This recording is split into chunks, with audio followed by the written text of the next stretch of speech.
Episode 136 to 145। बीवी, ये phone पसंद आया? अभय सिंह ने सुनहरा हुआवे मोबाइल शालिनी गुप्ता को थमाया और मुस्कुराते हुए पूछा। हाँ। शालिनी ने फोन लिया, ऑपरेटिंग सिस्टम ऑन किया और स्क्रीन पर उंगलियां फेरकर देखी। ये काफी तेज चल रहा था। उसने कैमरा खोला, अभय की तरफ टारगेट किया और एक फोटो खींच ली। तस्वीर काफी साफ थी। फोटो में अभय की नाक ऊंची और चेहरा हैंडसम था। पतली लंबी भौहें और साफ आंखें। वो सचमुच बहुत आकर्षक लग रहा था। लाइका डबल कैमरा इतना शानदार था कि अभय को पहले के किसी लड़के से कहीं ज्यादा हैंडसम दिखा रहा था। अगर वो स्टार बन जाए तो 80 साल की दादी से लेकर 3 साल की छोटी बच्ची तक सब उसकी दीवानी हो जाए। उसका चार्म इतना घातक था। क्या आप पूछ रहे हैं कि 80 साल की दादी को सुंदरता की समझ होगी? तो आप बिल्कुल गलत है। आपको पता होना चाहिए कि महारानी वू 82 साल की उम्र में मरी थी और आखिरी वक्त तक पुरुषों के साथ सोती थी। चांगजोंग जैन और यीजी जैन भाइयों ने उनकी देखभाल की थी। वो सब उनके युवा साथी थे। तो हां, 80 साल की दादी भी अभय सिंह की खूबसूरती को समझ सकती है। लेकिन सच कहें तो अभय का सौभाग्य था कि वो आधुनिक समाज में पैदा हुआ। अगर वो तांग राजवंश में होता तो महारानी वो उसे अपना शुगर बेबी बना लेती। कोई चारा नहीं। बादशाहों को सुंदरियां पसंद थी और महारानियों को हैंडसम पुरुष। इससे भी पता चलता है कि अभय कितना आकर्षक था। अभय की खूबसूरती देखकर शालिनी की खूबसूरत आंखें चमक उठीं और वो उसे एकटक देखने लगी। सचमुच इंसान को उसके चेहरे से जज नहीं करना चाहिए। सोचा नहीं था कि ये लड़का इतना हैंडसम होगा। शालिनी ने मन ही मन सोचा, बीवी, क्या मैं इतना हैंडसम हूं कि तुम बेहोश होने वाली हो? अभय ने हल्के से मुस्कुराते हुए कहा, नार्सिसिस्ट मत बनो। मैं बस यूं ही खो गई थी। शालिनी के ठंडे खूबसूरत चेहरे पर हल्की शर्मिंदगी झलकी। वो कभी नहीं मानेगी कि अभय की खूबसूरती ने उसे चौंका दिया था। हालांकि अभय सचमुच अभी बहुत हैंडसम लग रहा था, जिसने शालिनी का दिल पलट दिया। बीवी, 7 बज गए हैं। चलो खाना खाते हैं और वापस चलते हैं। अभय ने आसमान की तरफ देखा और पाया कि अंधेरा हो चुका था। किचन में खाना नहीं था। अगर उसे बनाना होता तो सुपरमार्केट से सामान खरीदना पड़ता, जो बहुत झंझट था। रेस्तरां जाना आसान था। ठीक है, हम 5वीं मंजिल के फूड गार्डन चलते हैं। शालिनी ने ठंडी और शालीन मुस्कान दी। उसकी नाजुक फिगर 5वीं मंजिल के फूड गार्डन की तरफ बढ़ चली। तियानहुआ मॉल की 5वीं मंजिल खाने की जगह थी। ढेर सारे रेस्तरां, वेस्टर्न फूड, भारतीय खाना सब यहां मौजूद था। Fruit salad, steak, pasta, pizza, hotpot, barbecue और ढेर सारी चीजें थी। कुछ ही पलों में दोनों 5वीं मंजिल पर पहुंच गए। अभय ने पूछा, बीवी, क्या खाना चाहती हो? Fruit salad. शालिनी के लाल होंठ हल्के से मुड़े और उसने कहा, वो अपनी फिगर मेंटेन करना चाहती थी और डाइट कंट्रोल करती थी।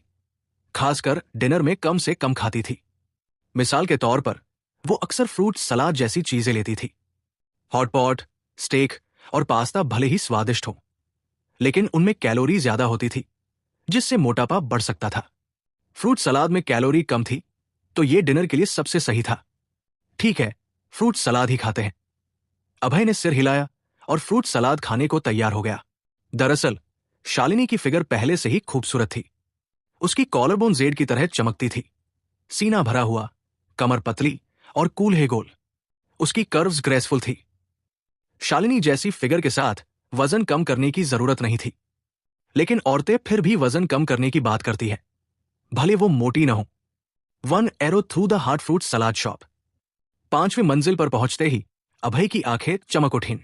दीवार के पास पूर्व दिशा में उसे एक पिंक रेस्तरां दिखा।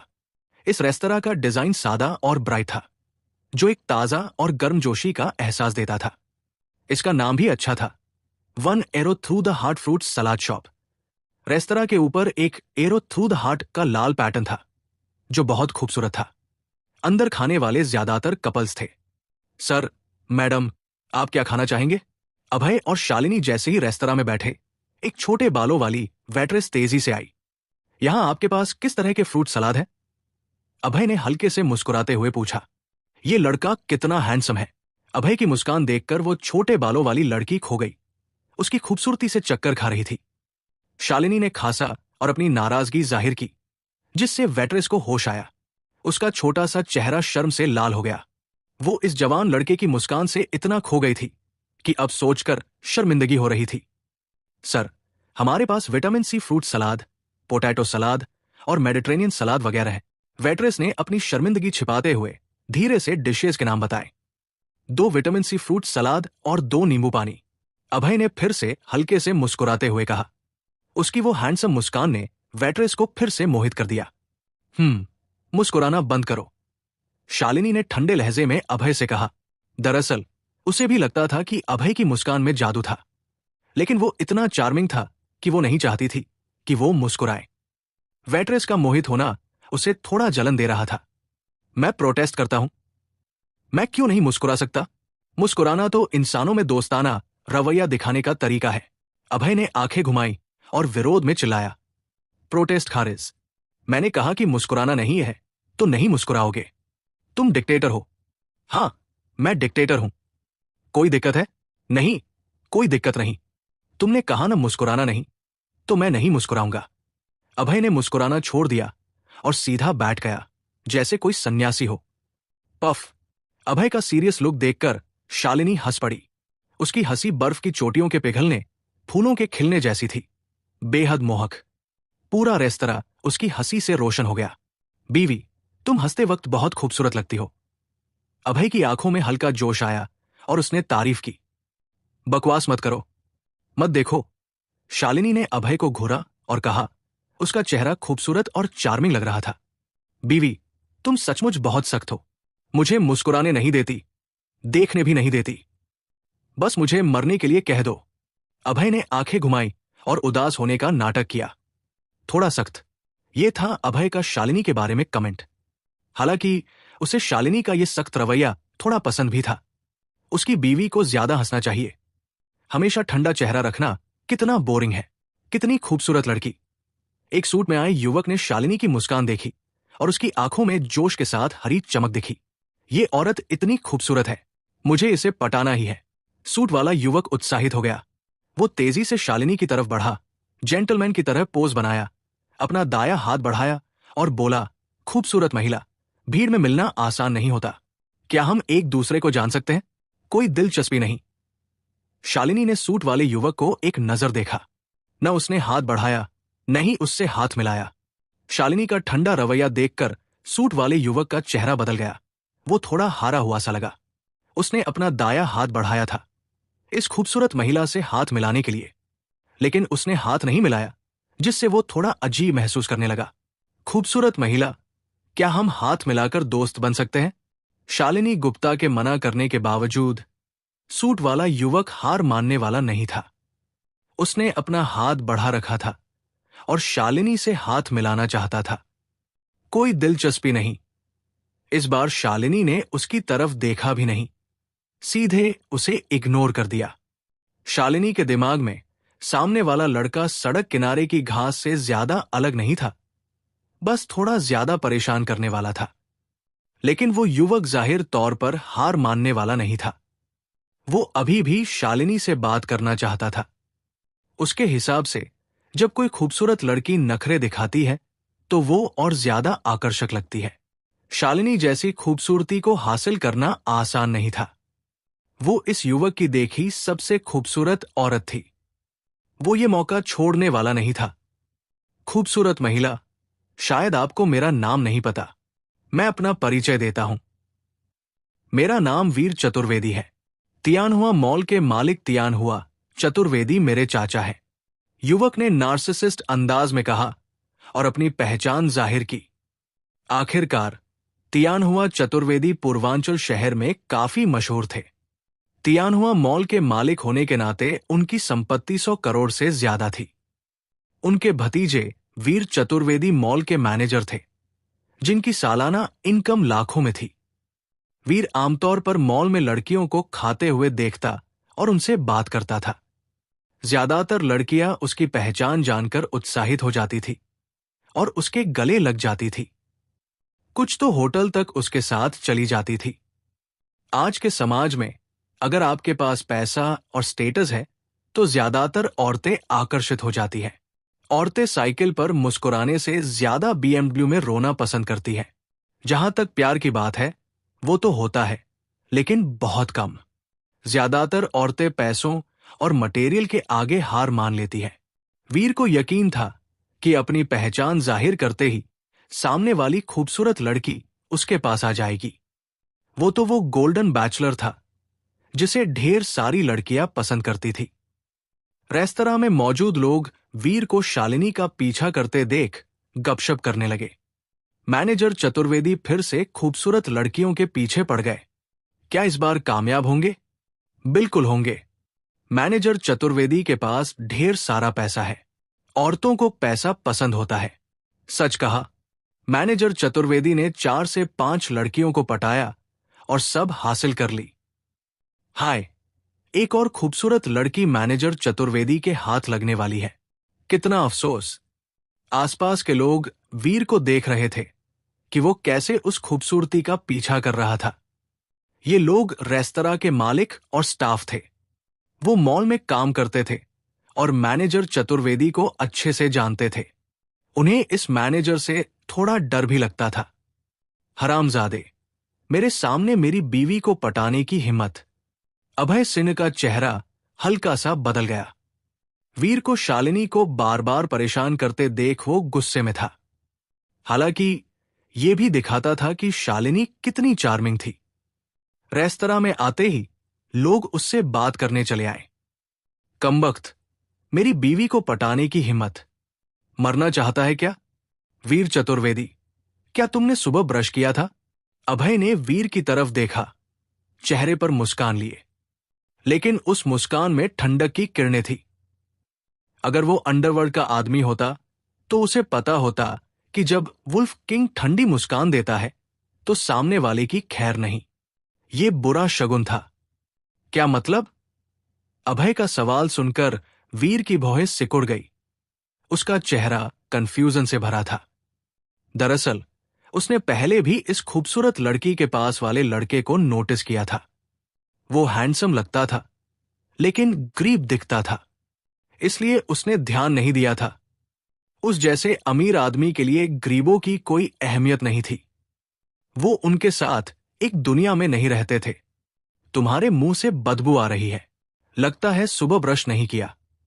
हवा खराब करना बंद करो। 2 शब्द निकल ले। अभय ने ठंडे लहजे में ताने मारे। अपनी बीवी को पटाने वाले इस लड़के के लिए उसने अपना चेहरा सख्त कर लिया। वो उसे बेरमी से बेइज्जत करना चाहता था। तियानहो मॉल का जनरल मैनेजर नहीं हो तुम? मैं पूरे मॉल में तुम्हारी इज्जत उतार दूंगा।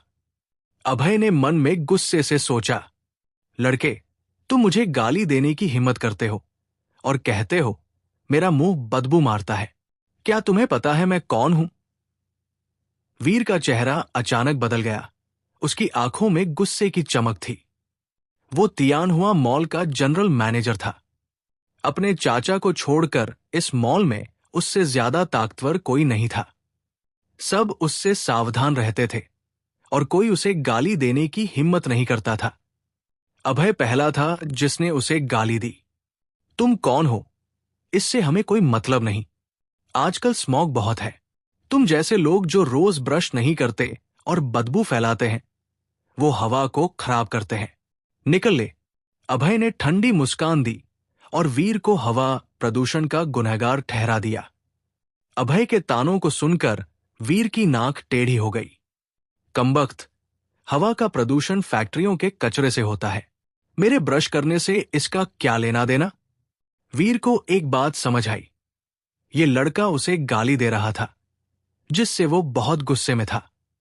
आसपास के लोगों ने सुना कि उसने ब्रश नहीं किया और उसे अजीब नजरों से देखने लगे। हालांकि उसे थोड़ा आश्चर्य हुआ, क्योंकि उसने सचमुच सुबह ब्रश नहीं किया था। लेकिन सामने वाला लड़का ये कैसे जान गया? वो हैरान था और जवाब नहीं ढूंढ पा रहा था। क्या इस लड़के ने उसके घर में कैमरा लगाया था? फिर उसने सोचा कि यह मुमकिन नहीं था। उसका घर हाई लेवल रेसिडेंशियल एरिया में था, जहां सिक्योरिटी बहुत सख्त थी। वो सामने वाले लड़के को नहीं जानता था। वो उसके घर कैसे जा सकता था? वीर का गुस्सा भड़क गया। सामने वाले लड़के ने उसकी बेइज्जती की थी, तो वो जाहिर तौर पर जवाब देना चाहता था। छी, तुम कैमोफ्लाज आउटफिट पहने हो, गरीब लगते हो। इस खूबसूरत लड़की का चेहरा और फिगर इतना ग्रेसफुल है, इसे सिर्फ मेरे जैसे अमीर लोग संभाल सकते हैं। तुम गरीब हारे हुए हो, पैसे नहीं है तो निकल ले। वीर ने घमंड से मुस्कुराते हुए अपनी कलाई पर रोलेक्स घड़ी दिखाई। उसका चेहरा अहंकार और श्रेष्ठता से भरा था। रोलेक्स घड़ी कम से कम लाखों की थी। वीर उस रोलेक्स से शो ऑफ करना चाहता था और अभय को पीछे हटाना चाहता था, क्योंकि उसने देख लिया था कि इस लड़के के सारे कपड़े मिलाकर भी उसकी रोलेक्स की वैल्यू से मुकाबला नहीं कर सकते। रोलेक्स पहनकर क्या शो ऑफ कर रहे हो? बाहर से ठीक लगते हो, लेकिन ब्रश नहीं करते और मुंह से बदबू आती है। निकल ले, हम खाना खा रहे हैं। अभय ने भौहें चढ़ाई और वीर को डांटा। उसके बैंक में 100 करोड़ से ज्यादा थे। वो एक नहीं, 1000 रोलेक्स खरीद सकता था। लड़के, ये फ्रूट सलाद शॉप है, हाई क्लास रेस्तरा। क्या तुम इसे अफोर्ड भी कर सकते हो? कुछ लोग पैसा नहीं रखते, लेकिन ढोंग करते हैं। निकलने वाला तुम्हें चाहिए। वीर का चेहरा उदास था। उसकी आंखों में ठंडक की छाया थी। आखिरकार वो तियानहुआ मॉल का जनरल मैनेजर था, जिसकी सालाना इनकम लाखों में थी। सामने वाला गरीब लड़का उसे निकलने को कह रहा था। इससे वो बहुत गुस्से में था। जिसे मैं डांट रहा हूं, वो तुम हो। थोड़े से पैसे कमा लिए और इतना घमंड। मेरे सामने शो ऑफ करने की औकात नहीं है तुम्हारी। निकल ले। सामने वाला वीर सचमुच बहुत इरिटेटिंग था। थोड़े से पैसों के साथ शो ऑफ कर रहा था। हरामजादे, दूसरों के सामने ढोंग कर सकते हो, लेकिन मेरे सामने ये सब करने की हिम्मत की। बेइज्जती मांग रहे हो क्या? अभय का दिल बहुत खफा था। तुम तो साफ तौर पर गरीब हो। क्या कभी फ्रूट सलाद खाया भी है? क्या तुम्हें पता है इसे कैसे बनाते हैं? मेरे जैसे अमीर लोग न सिर्फ इसे बार बार खाते हैं, बल्कि इसे बना भी सकते हैं। मुझे तुम जैसे गरीबों से सख्त नफरत है, जो बस बड़बोलेपन में माहिर है। वीर चतुर्वेदी ने ठंडे लहजे में अभय सिन्हा को ताने मारे। वो बहुत छोटी बातों का बदला लेने वाला इंसान था। अभय ने उसकी बेइज्जती की थी कि उसने ब्रश नहीं किया और उसका बदबूदार मुंह हवा को खराब कर रहा है। जवाब में वीर ने अभय को गरीब कहा और ताना मारा कि उसे फ्रूट सलाद बनाना नहीं आता। तियानहुआ मॉल के जनरल मैनेजर होने के नाते वीर को फ्रूट सलाद की अच्छी समझ थी। उसने विदेशी रेस्तरां में इसे बनाना सीखा था। फ्रूट सलाद की शुरुआत पश्चिमी देशों से हुई थी। फ्रांस, जर्मनी, डेनमार्क और इटली जैसे देशों में इसे सबसे अच्छा खाया जाता था। वीर ने फ्रांस के एक मिशेलिन 3 स्टार रेस्तरां में फ्रूट सलाद बनाना सीखा था। फ्रूट सलाद एक हाई क्लास खाना था। सिर्फ ऊंचे तबके और अमीर लोग ही इसका मजा ले सकते थे। हां, भारत में भी अगर कोई अमीर हो तो इसे खा सकता था। फिर भी भारत का फ्रूट सलाद उतना ऑथेंटिक नहीं था जितना फ्रांस का। वीर जानता था कि औरतों को फ्रूट सलाद सबसे ज्यादा पसंद होता है, न सिर्फ इसके मीठे स्वाद की वजह से, बल्कि इसलिए भी कि ये वजन कम करने में मदद करता है। तो ये औरतों का फेवरेट था। इसलिए उसने शालिनी के सामने शो ऑफ करने के लिए कहा कि वो फ्रूट सलाद बना सकता है और साथ में अभय को नीचा दिखाने की कोशिश की। वीर के इस शो ऑफ को अभय अच्छे से समझ गया, लेकिन इस बार वीर ने गलत इंसान से पंगा ले लिया। अभय सिन्हा कौन था? वो अंडरवर्ल्ड का वुल्फ किंग था, जिसने दुनिया भर के खाने चखे थे और उन्हें बनाना भी जानता था। समुद्र की बड़ी शार्क को भी वो लजीज डिश बना सकता था। फ्रूट सलाद तो छोटी बात थी। अभय का चेहरा उदास था। उसकी आंखों में ठंडक की चमक थी। वो वीर को बेरमी से सबक सिखाने वाला था। वीर चतुर्वेदी, तुम कह रहे हो कि तुम्हें फ्रूट सलाद बनाना आता है? अभय ने ठंडी मुस्कान के साथ पूछा। बिल्कुल, मैंने फ्रांस के एक 3 मिशेलिन स्टार रेस्तरां में काम किया है। वहां का फ्रूट सलाद सबसे बेस्ट था। वीर ने सिर थोड़ा ऊंचा किया। उसका चेहरा घमंड से भरा था। वीर का अहंकारी रवैया देखकर अभय को उसे लात मारने का मन हुआ, लेकिन फिर सोचा सिर्फ लात मारना उसके लिए बहुत हल्की सजा होगी। मैं फ्रूट सलाद से ही उसकी बेइज्जती करूंगा। जिस चीज पर दुश्मन को सबसे ज्यादा घमंड हो, उसे कुचलने में मजा ही अलग है। मैं बताना भूल गया, दरअसल मुझे भी फ्रूट सलाद बनाना आता है। यहां तक कि इंग्लैंड की रानी ने भी कहा था कि ये लजीज है। अभय ने हल्के से मुस्कुराते हुए कहा, क्या तुम्हें फ्रूट सलाद बनाना आता है? और इंग्लैंड की रानी ने उसे चखा भी? छी! वीर ने सिर हिलाया। उसका चेहरा नफरत से भरा था। तुम अपने आप को क्या समझते हो, सलाद क्वीन कैथरीन? अगर मैं तुम्हारी बात चेक नहीं कर सकता तो तुम बकवास शुरू कर देते हो। वीर के अलावा आसपास के लोग भी अभय को तिरस्कार से देखने लगे। उन्हें लग रहा था कि वो पूरा झूठ बोल रहा है। पति, बड़बोलापन मत करो ना। शालिनी का खूबसूरत चेहरा लाल हो गया। उसने अपने चांदी जैसे सफेद दांत काटे और थोड़ा शर्मिंदा महसूस किया। उसे भी लग रहा था कि उसका पति ज्यादा ही ढोंग कर रहा है। तुमने कहा कि फ्रूट सलाद खाया है, शालिनी शायद मान लेती, लेकिन अब तुम कह रहे हो कि तुम्हें इसे बनाना आता है और इंग्लैंड की रानी ने तुम्हारा फ्रूट सलाद चखा है। ये तो पूरा बकवास है। आसपास के लोगों को यकीन नहीं था कि अभय फ्रूट सलाद बना सकता है, जिससे अभय की भौहें हल्की सिकुड़ गई। खासकर जब उसने देखा कि शालिनी को भी भरोसा नहीं है, तो वो थोड़ा उदास हो गया। तुम सबको यकीन नहीं कि मैं फ्रूट सलाद बना सकता हूं। आज मैं बनाकर दिखाऊंगा। अभय ने ठान लिया कि वो अपनी काबिलियत सबको दिखाएगा। मजाक मत करो। अगर तुम फ्रूट सलाद बना सकते हो तो सूरज पश्चिम से उगेगा। वीर का चेहरा तिरस्कार से भरा था। उसकी आंखों में अविश्वास था। उसे लग रहा था कि अभय बकवास कर रहा है। फ्रूट सलाद बनाना बहुत मुश्किल है।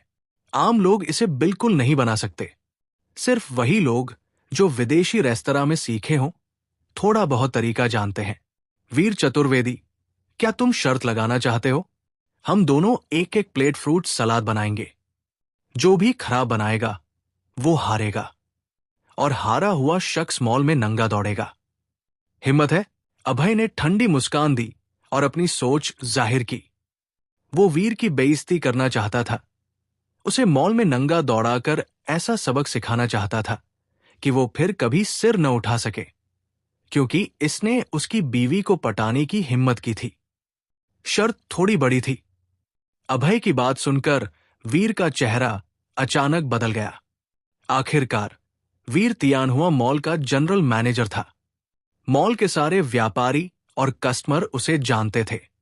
अगर वो मॉल में नंगा दौड़ा तो ये बहुत शर्मनाक होगा। वो मॉल में नहीं रह पाएगा और उसे छोड़ना पड़ेगा। लेकिन सामने वाले ने कहा कि फ्रूट सलाद बनाने में उससे मुकाबला करेगा। इससे वीर का चेहरा खुशी से भर गया, क्योंकि फ्रूट सलाद बनाना वो सबसे अच्छे से जानता था। तुमने कहा था न कि तुम्हें फ्रूट सलाद बनाना आता है, तो फिर मेरे साथ शर्त क्यों नहीं लगाते? डरपोक! अभय ने वीर को घूरा। उसका चेहरा तिरस्कार से भरा था। किसे डरपोक कह रहे हो? बिल्कुल तुम्हें, छोटा मुर्गा, हरामजादे। मैं तुम्हारे साथ शर्त लगाऊंगा। जो हारेगा वो मॉल में नंगा दौड़ेगा। वीर की भौहें सिकुड़ गई और उसने शर्त मान ली।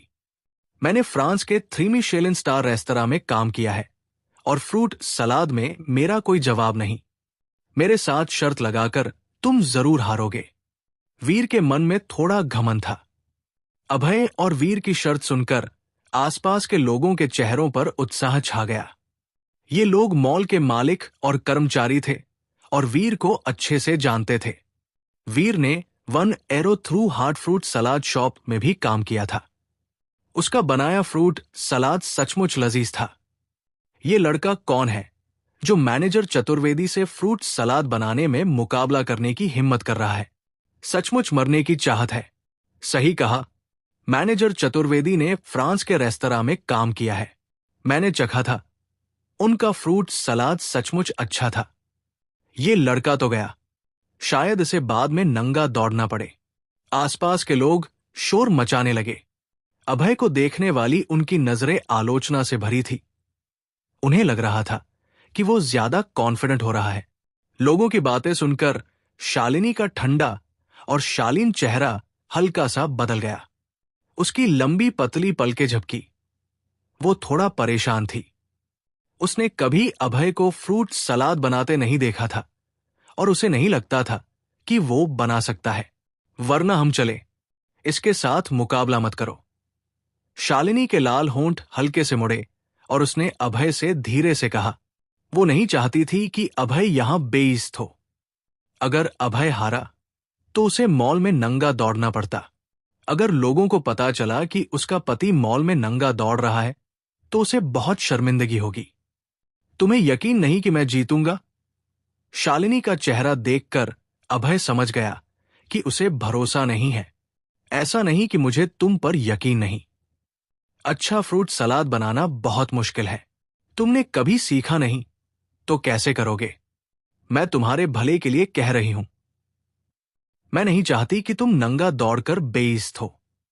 निश्चिंत रहो, मुझे सचमुच फ्रूट सलाद बनाना आता है। अगर आता भी है तो जरूरी नहीं कि तुम जीतो।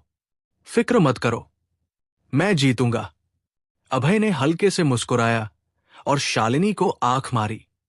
उसका चेहरा कॉन्फिडेंस से भरा था। दरअसल world fruit salad queen Catherine Abhay की टीचर थी। दुनिया में सबसे बेहतरीन फ्रूट सलाद बनाने वाली उस औरत ने अपनी जान बचाने के लिए अभय को अपनी कला सिखाई थी। अभय से फ्रूट सलाद बनाने में मुकाबला करना ऐसा था जैसे असली उस्ताद के सामने अपनी कला दिखाना, सीधे मरने की राह। मैं vitamin C king fruit salad बनाने जा रहा हूं। तुम कौन सा फ्रूट सलाद बनाने वाले हो? वीर चतुर्वेदी ने हल्के से मुस्कुराते हुए पूछा। फ्रांस के रेस्तरां में उसकी सबसे बेहतरीन डिश यही vitamin C king fruit salad थी। ये सलाद कस्टमर्स के बीच काफी पॉपुलर थी। इसमें विटामिन की मात्रा ज्यादा थी और ये स्किन को निखारती थी। मैं भी विटामिन सी किंग सलाद बनाऊंगा। अभय ने सिर हिलाया और सलाद बनाने की तैयारी शुरू की। अगर अभय कोई दूसरा फ्रूट सलाद बनाता तो विजेता तय करना मुश्किल हो जाता, क्योंकि हर किसी का टेस्ट अलग होता है। लेकिन अगर दोनों एक ही डिश बनाए तो यह साफ हो जाएगा कि कौन सा ज्यादा स्वादिष्ट है। हां, अगर मैं सबसे बेहतरीन विटामिन सी किंग सलाद बनाऊंगा तो तुम जरूर हार जाओगे। वीर हंसा जब उसने सुना कि अभय भी वही फ्रूट सलाद बनाने वाला है। उसका चेहरा खुशी से भर गया, मानो उसे अपनी जीत पहले से ही दिख रही हो। जब वीर फ्रांस के रेस्तरां में काम करता था तो उसने विटामिन सी किंग सलाद बनाना सीखा था। उसकी सलाद को 5 स्टार रेटिंग मिली थी और कस्टमर्स के बीच बहुत पॉपुलर थी। कौन जीतेगा ये तो अभी पता चलेगा। तुम पहले शुरू करो। अभय ने हाथ पीछे बांधे और वीर के कॉन्फिडेंट रवैये की परवाह नहीं की। खाना बनाने में कोई अभय को हरा नहीं सकता था, चाहे फ्रूट सलाद हो या कोई और डिश। ठीक है, मैं पहले बनाता हूं। वीर ने कॉन्फिडेंस से मुस्कुराया और छोटे बालों वाली वेट्रेस से जरूरी सामान लाने को कहा। वो सबके सामने फ्रूट सलाद बनाकर अभय को उसकी हार कबूल करवाना चाहता था।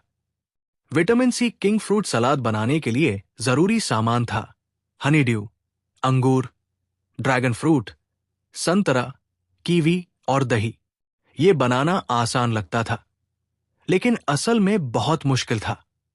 सेब को काटकर उसमें अलग अलग डिजाइन बनाना, चेरी के बीज निकालना और नींबू को बराबर टुकड़ों में काटना पड़ता था।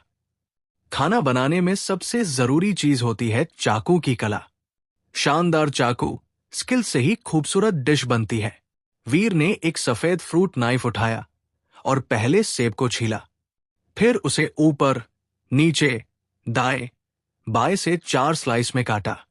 हर स्लाइस पर एक फूल का पैटर्न बनाया। फूल इतना असली और खूबसूरत लग रहा था। सेब को तराशने के बाद उसने चेरी ली और टूथपिक से उसका बीज निकाला। आखिर में नींबू को 4 बराबर टुकड़ों में काटा। वो बहुत स्किल्ड लग रहा था।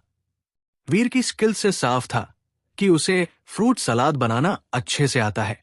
फ्रूट सलाद बनाने में 2 चीजें होती है, पहली फ्रूट्स और दूसरी सलाद ड्रेसिंग। ड्रेसिंग बहुत जरूरी होती है क्योंकि ये स्वाद का अहम हिस्सा होती है।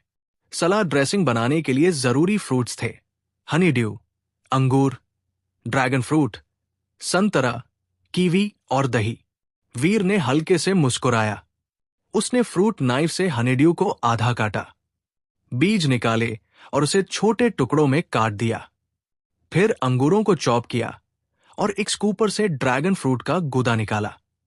कुछ ही पलों में सलाद ड्रेसिंग तैयार थी। वो सफेद दिख रही थी और काफी अच्छी लग रही थी। वीर ने सलाद ड्रेसिंग को सलाद के ऊपर डाला और बोला, मेरा विटामिन सी किंग सलाद तैयार है, कृपया इसे चखें। अभय और वीर की शर्त खाने की थी और इसके लिए टेस्टर्स चाहिए थे जो तय करें कि कौन सा फ्रूट सलाद बेहतर है। आसपास के लोग ही टेस्टर्स बन गए। उनकी राय सबसे निष्पक्ष होगी। आसपास के लोग फ्रूट सलाद की तरफ खिंचे चले आए। ये स्वादिष्ट लग रहा था। सबने एक एक पीस उठाया और चखा। लजीज, ये फ्रूट सलाद बहुत स्वादिष्ट है। सेब ताजा और खुशबूदार है। डिजाइन भी शानदार है। मैनेजर चतुर्वेदी सचमुच फ्रांस में पढ़े हुए शेफ है। ये बहुत लजीज है। मुझे ये चेरी पसंद आई। बीज पहले से निकाला हुआ है। मुझे सलाद ड्रेसिंग पसंद है। ड्रेसिंग में मीठापन और खट्टापन दोनों है। बहुत अच्छी है। वीर के फ्रूट सलाद को चखने वाले हर शख्स ने तारीफ की। लोगों की तारीफ सुनकर वीर बहुत खुश हुआ। उसने अभय को उकसाने वाली नजरों से देखा। तुम जरूर हारोगे। टेस्टर होने के नाते शालिनी ने भी वीर का फ्रूट सलाद चखा। उसे दोनों सलाद चखने थे ताकि वो तय कर सके कि कौन सा बेहतर है। भले ही शालिनी को वीर से नफरत थी, लेकिन उसे मानना पड़ा कि वीर का फ्रूट सलाद काफी अच्छा था। क्या तुम्हें जीतने का भरोसा है? शालिनी के चेहरे पर चिंता की झलक दिखी। उसने अभय को परेशानी भरी नजरों से देखा। उसने देख लिया था कि वीर का फ्रूट सलाद बहुत अच्छा है, इसलिए उसे डर था कि अभय हार जाएगा।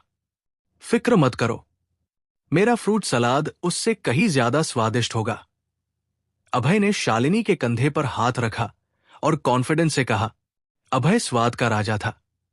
उसके लिए फ्रूट सलाद बनाना बहुत आसान था। बड़बोले, अगर बना सकते हो तो बनाकर दिखाओ।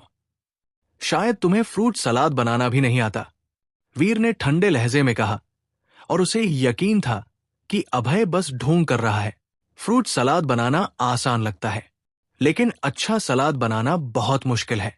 बिना कुछ सालों की प्रैक्टिस के अच्छा फ्रूट सलाद बनाना नामुमकिन है। अभी तक कुछ देखा ही नहीं। मैं तुम्हें दिखाता हूं कि असली vitamin C king fruit salad क्या होता है।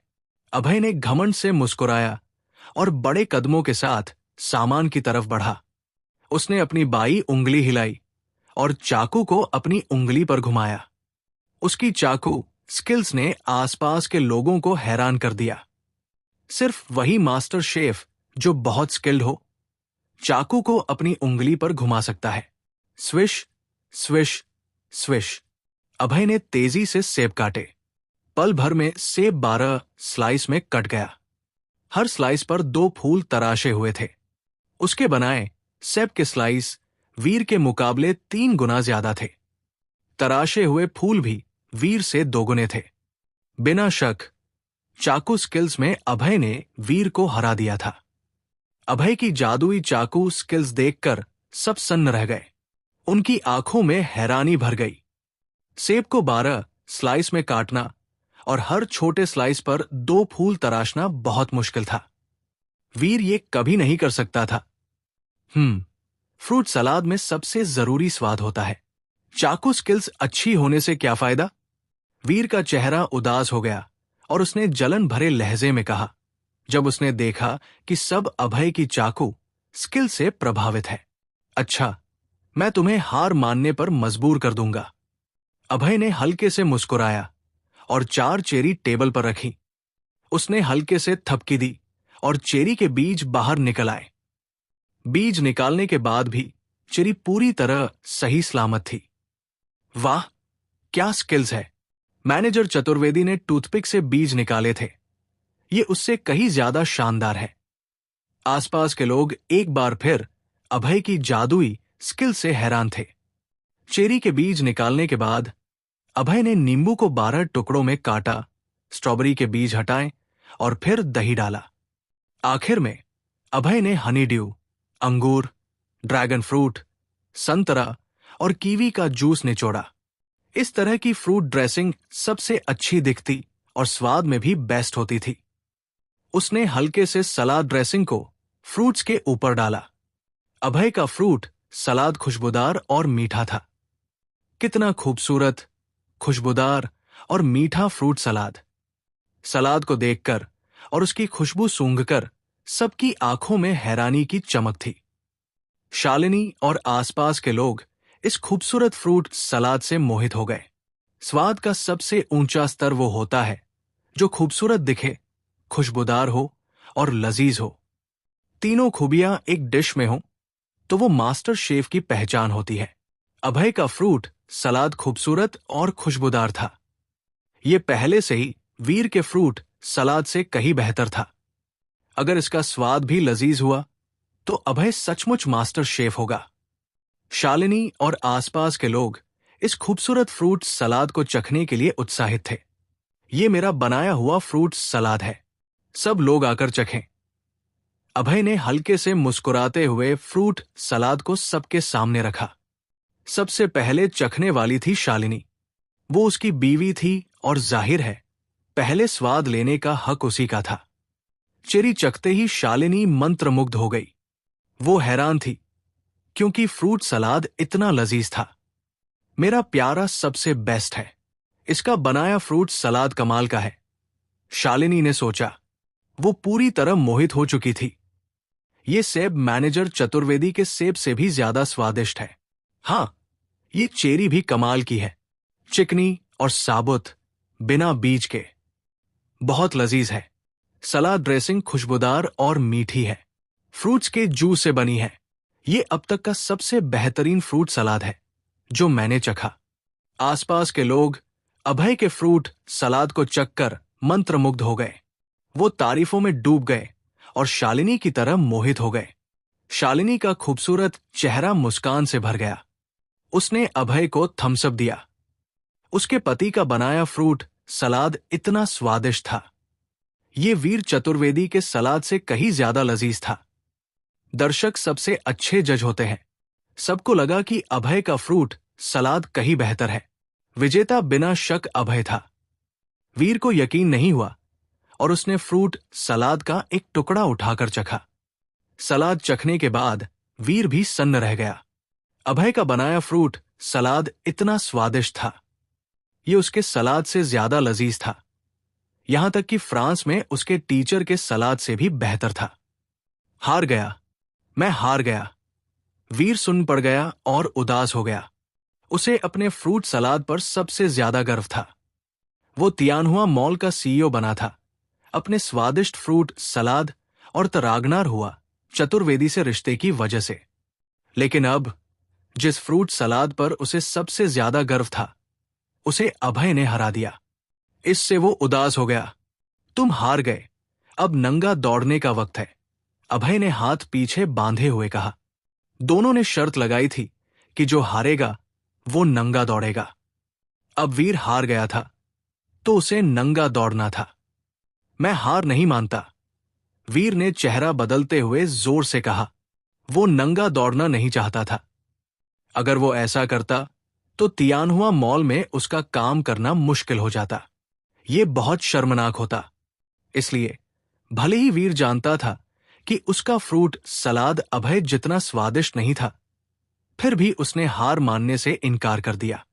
तुम हार मानना नहीं चाहते, लेकिन तुम हार चुके हो। हारा हुआ अपनी हार कबूल करता है। तुम क्यों इनकार कर रहे हो? अभय ने ठंडी मुस्कान के साथ तिरस्कार भरे लहजे में कहा। वो वीर जैसे लोगों को नीची नजर से देखता था। ये लड़का इतना बेशर्म था। हारने के बाद भी नंगा दौड़ने से मना कर रहा था। फ्रूट सलाद सिर्फ स्वादिष्ट ही नहीं होना चाहिए, उसमें पोषण भी होना चाहिए। मैंने फ्रूट्स छीले थे, तुमने नहीं। मैं हारा नहीं। वीर ने भौहें सिकोड़ते हुए जोर से विरोध किया।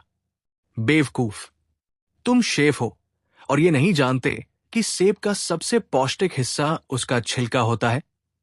अभय ने ठंडे लहजे में तिरस्कार से कहा, ज्यादातर लोग सेब का छिलका हटा देते हैं क्योंकि उन्हें नहीं पता कि छिलके में सबसे ज्यादा पोषण होता है। छिलका हटाना बहुत बड़ी बर्बादी है। इसके अलावा सेब के छिलके में ढेर सारा पेक्टिन होता है। पेक्टिन आंतों को साफ करता है। ये वजन कम करने और स्किन के लिए भी फायदेमंद है। तुम हार गए। हारा हुआ अपनी हार कबूल करता है।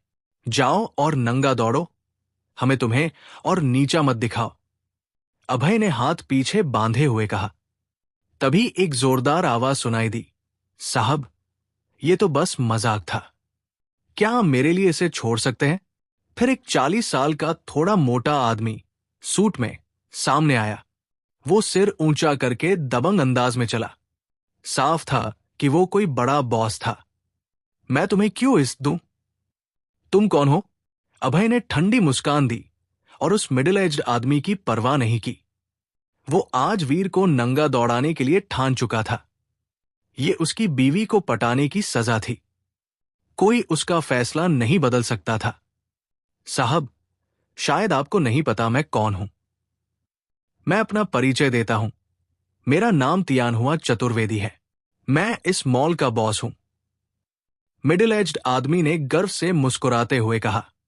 वो तियानहुआ मॉल का बॉस था, जिसकी नेट वर्थ 100 करोड़ थी। लोग उसे देखते ही चापलूसी करने लगते थे। माफ करें, ये मेरे और वीर चतुर्वेदी के बीच की शर्त है। हारा हुआ अपनी हार कबूल करता है। उसे आज नंगा दौड़ना ही होगा। तुम मुझे इज्जत नहीं दोगे? क्या तुम्हारी इज्जत बहुत कीमती है? अभय ने हल्के से मुस्कुराया, बिना परवाह किए। सब लोग तियानहुआ चतुर्वेदी की चापलूसी करते थे, यहां तक कि उससे डरते भी थे। लेकिन अभय को उससे कोई डर नहीं था। जवान लड़के, मेरे जैसे अमीर आदमी के अंडरवर्ल्ड में कनेक्शन है। तुम मुझ जैसे को नाराज करने की गलती नहीं कर सकते। तियानहुआ चतुर्वेदी ने धमकी दी और उसकी आंखों में गुस्से की चमक दिखी। वो किशोरावस्था में पूर्वांचल शहर में आया था और काम शुरू किया था। 10 साल बाद वो करोड़पति बना। उसने न सिर्फ अपनी अक्ल का इस्तेमाल किया, बल्कि अंडरवर्ल्ड के कनेक्शंस भी बनाए।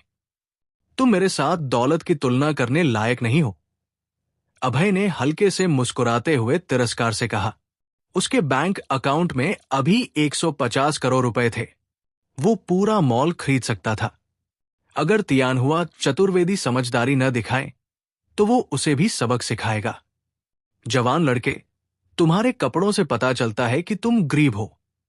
तुम कहते हो कि तुम मुझसे ज्यादा अमीर हो। बड़बोलेपन की हद है। तियानहुआ चतुर्वेदी ने ठंडी मुस्कान दी और अभय को तिरस्कार से देखा। अभय के कपड़े ज्यादा से ज्यादा 20 रुपए के थे। ऐसा लड़का उससे ज्यादा अमीर कैसे हो सकता है? क्या मजाक है। क्यों न हम एक शर्त लगाएं।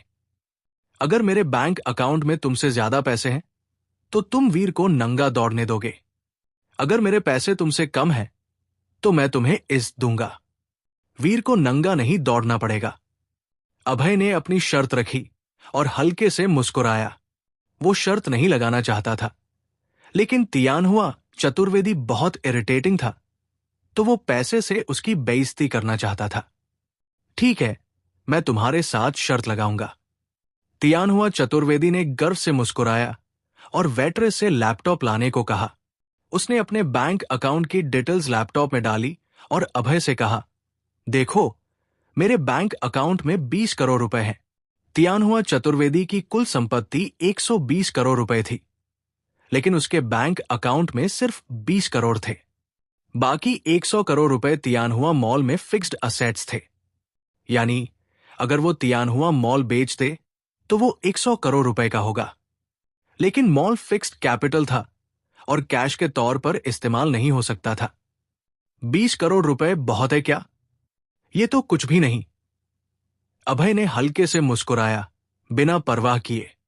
उसके अकाउंट में एम्परर जेड की बिक्री से 150 करोड़ रुपए थे। तियानहुआ चतुर्वेदी अभय के सामने शोफ करके अपनी बेइज्जती करवा रहा था। दिखाओ जरा अपने बैंक अकाउंट में कितना पैसा है, अगर हिम्मत है तो, तियानहुआ चतुर्वेदी ने तिरस्कार भरे लहजे में कहा और अपने होंठ सिकोड़े। उसे लगता था कि सामने वाला जवान लड़का बड़बोलेपन कर रहा है। उसके बैंक अकाउंट में 20 करोड़ रुपए थे, लेकिन इस लड़के ने कहा कि ये बहुत कम है। आजकल के युवा कितने घमंडी हो गए हैं। देखना चाहते हो तो दिखाता हूं। अभय ने हल्के से मुस्कुराया और लैपटॉप में अपने बैंक की जानकारी डाली। अभय के बैंक अकाउंट में पैसे देखकर सब सन्न रह गए।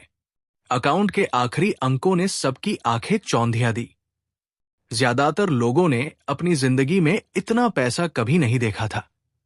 कुछ लोगों ने अपनी आंखें मली और सोचा कि वो सपना देख रहे हैं या उनकी नजर धोखा खा रही है, लेकिन वो नंबर असली था और आंखों को चकाचौंध कर रहा था।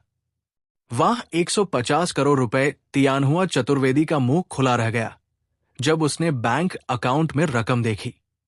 वो हैरान था। 150 करोड़ रुपए, ये बहुत बड़ी रकम थी। इतने से तो तियानहुआ मॉल खरीदा जा सकता था।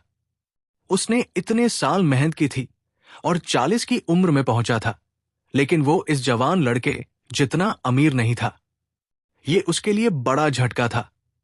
तियानहुआ चतुर्वेदी का चेहरा सफेद पड़ गया और उसके माथे पर ठंडा पसीना छूटने लगा। जिसके बैंक अकाउंट में 150 करोड़ रुपए हो, वो जरूर किसी सुपर रिच परिवार से होगा या उसके बहुत मजबूत कनेक्शन होंगे। उसे पता था कि ये लड़का चाहे किसी भी तरह का हो, वो उससे पंगा नहीं ले सकता। प्यारे, तुम्हारे पास इतना पैसा कहां से आया? शालिनी का खूबसूरत चेहरा हैरानी से भर गया। उसका मुंह खुला रह गया जब उसने अभय के बैंक अकाउंट में पैसे देखे। वो अभय की बीवी थी और अभय को अच्छे से समझती थी। कुछ दिन पहले अभय ने उससे खाना खरीदने के लिए पैसे उधार मांगे थे। इतने कम वक्त में इतना पैसा कहां से आ गया, वो समझ नहीं पा रही थी और उसके मन में ढेर सारे सवाल थे। अब मैं वीर चतुर्वेदी को नंगा दौड़ने को कहूं तो तुम्हें कोई ऐतराज नहीं ना? अभय ने तियानहुआ चतुर्वेदी को घूरते हुए कहा। ठीक है, वीर चतुर्वेदी हार गया है तो उसे जाहिर है नंगा दौड़ना होगा। तियानहुआ चतुर्वेदी ने सिर हिलाया और पीछे हट गया। तियानहुआ चतुर्वेदी गांव में कचरा बीनने से शुरू हुआ था और तियानहुआ मॉल का बड़ा बॉस बना। वो समझदार था और जानता था कि सामने वाले जवान लड़के से पंगा नहीं ले सकता। उसने सहज रूप से पीछे हटने का फैसला किया। तियानहुआ चतुर्वेदी तियानहुआ मॉल का बड़ा बॉस था। सब हैरान थे कि वो अभय के सामने झुक गया। कुछ औरतों की आंखों में चमक थी। वो अभय पर झपटना चाहती थी। ये असली अमीर आदमी था। वीर चतुर्वेदी इसके सामने कुछ भी नहीं था। भेड़िया जो भेड़ की खाल में छिपा हो।